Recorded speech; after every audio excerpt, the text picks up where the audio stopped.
Oke, Assalamualaikum warahmatullahi wabarakatuh. Selamat pagi, semangat pagi Bapak Ibu peserta P3K tahap kedua. Semoga dalam keadaan sehat walafiat. Kali ini Mr. Simple Channel akan membahas tentang kemungkinan lolos atau kemungkinan diterima sebagai PPPK tahap kedua, yaitu tahun 2021. Oke, apabila Bapak Ibu sudah mengetahui hasil nilainya, kita bahas di sini kemungkinan diterima di tahap kedua ini ya. Untuk Bapak Ibu yang belum subscribe, silahkan subscribe terlebih dahulu agar dapat notifikasi dari video-video terbaru.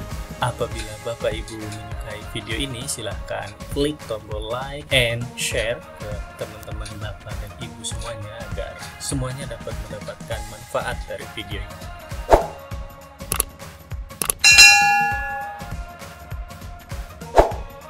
Baik, langsung saja tanpa banyak basa-basi kita akan membahas tentang Permenpan RB nomor 28 tahun 2021. Baik, sesuai Permenpan RB nomor 28 tahun 2021, kita bahas untuk pengolahan nilai, pengumuman hasil, dan masa sanggah seleksi kompetensi 2 ya. Semoga semuanya yang melihat video saya keterima sebagai PPPK tahap 2 tahun 2021 ini ya. Sini kalau ada yang bertanya apakah ada kemungkinan diterima jika tidak memenuhi passing grade. Ini di sini passing grade di sini ada 3 kategori ya, nanti kita bahas. Kemudian apabila tidak memenuhi passing grade, itu mohon maaf sekali Bapak Ibu tidak bisa keterima sebagai PPPK tahun 2021 ini. Karena di sini disebutkan yang dinyatakan pelamar pada seleksi kompetensi 2 dinyatakan lulus jika nilai yang diperoleh memenuhi nilai ambang batas sebagaimana dimaksud dalam pasal 27 dan berperingkat terbaik seperti itu ya. Jadi mohon maaf apabila passing grade Bapak atau Ibu tidak bisa memenuhi formasi tersebut seperti itu. Kemudian di sini juga nilai kompetensi mana yang dipakai, tes pertama atau tes kedua seperti itu ya. Ya baik, di sini sesuai dengan Permenpan RB nomor 28, nilai yang diperoleh itu yaitu yang dimaksud ayat 1 ditentukan nilai terbaik di antara nilai sebagai berikut.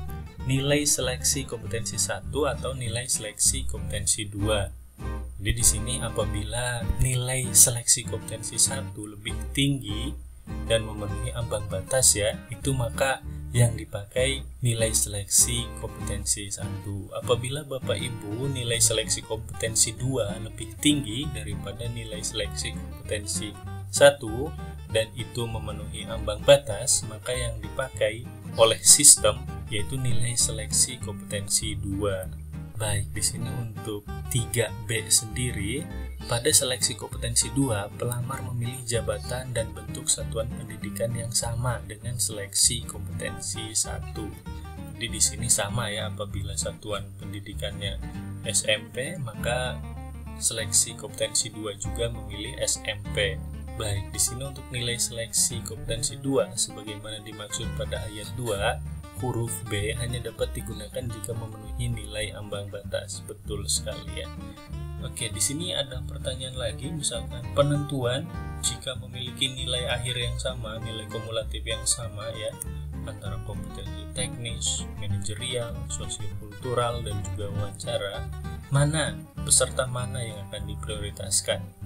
Oke Bapak Ibu, di sini sudah ada ketentuannya ya. Dalam hal pelamar memiliki nilai akhir yang sama, penentuan kelulusan akhir secara berurutan didasarkan pada di sini ada nilai kompetensi teknis yang paling tinggi. Apabila nilai kompetensi teknis yang paling tinggi itu sama-sama misalkan memiliki serdik ya 500. Jadi yang ditentukan itu dari kumulatif dari kompetensi manajerial dan sosiokultural yang paling tinggi. Apabila masih sama juga kumulatif dari kompetensi manajerial dan sosiokultural, dilihat wawancara atau nilai wawancara yang paling tinggi. Betul. Jadi masih sama juga, di sini ada masih sama. Jadi teknisnya sama, kemudian kumulatif dari manajerial dan sosiokultural yang sama, dilihat dari wawancaranya juga sama ya. Nah, kemudian di sini dari usia paling tinggi atau usia yang tua di antara peserta tersebut, nilai yang sama tersebut, usia yang paling tinggi itu pada saat pendaftaran itu siapa? Oke, seperti itu ya. Apakah ada kasus seperti ini? Ada, Bapak Ibu. Ini adalah kasus, yaitu memiliki sertifikat pendidik semua ya. Ini hasil dari tahap pertama kemarin, yaitu afirmasinya 500 karena sudah memiliki sertifikat pendidik. Kemudian manajerial dan sosiokulturalnya sama apabila dikumulasikan. Kemudian nilai wawancaranya juga sama ya, karena totalnya sama ya, 731. Wah, tinggi juga ya nilainya ya. Oke, jadi yang dipakai untuk menentukan seperti ini, jadi usia yang paling tinggi itu siapa? Oke, antara peserta 1 dan peserta 2 yang memiliki nilai yang sama seperti itu ya. Oke, kita ke ambang batas. Di sini ada nilai ambang batas kategori 1, nilai ambang batas kategori 2, dan nilai ambang batas kategori 3 ya. Di sini untuk nilai ambang batas kategori 1 atau kategori pertama, yaitu sudah ditentukan di awal sebelum PPPK ini dimulai. Di Permenpan RB masih sama ya, itu nilai ambang batas yang murni yang belum ada penurunan. Kemudian nilai ambang batas kategori kedua yaitu dikhususkan untuk Bapak Ibu guru yang usianya di atas 50 tahun. Oke, jadi di sini untuk nilai ambang batas kategori 2 dikhususkan ya. Kemudian nilai ambang batas kategori 3 yaitu penyesuaian ketika tahap pertama. Bapak Ibu yang kemarin mengikuti tahap pertama, di sini apakah masuk dalam nilai ambang batas kategori 3 yaitu disesuaikan? Kalau tidak salah di sini diturunkan 50 poin ya. Berikut ambang batas kategori 1, 2, dan 3.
Oke, seperti itu Bapak Ibu untuk ambang batas kategori 1, 2, dan 3. Terima kasih sudah menonton video dari Mr. Simple Channel ini.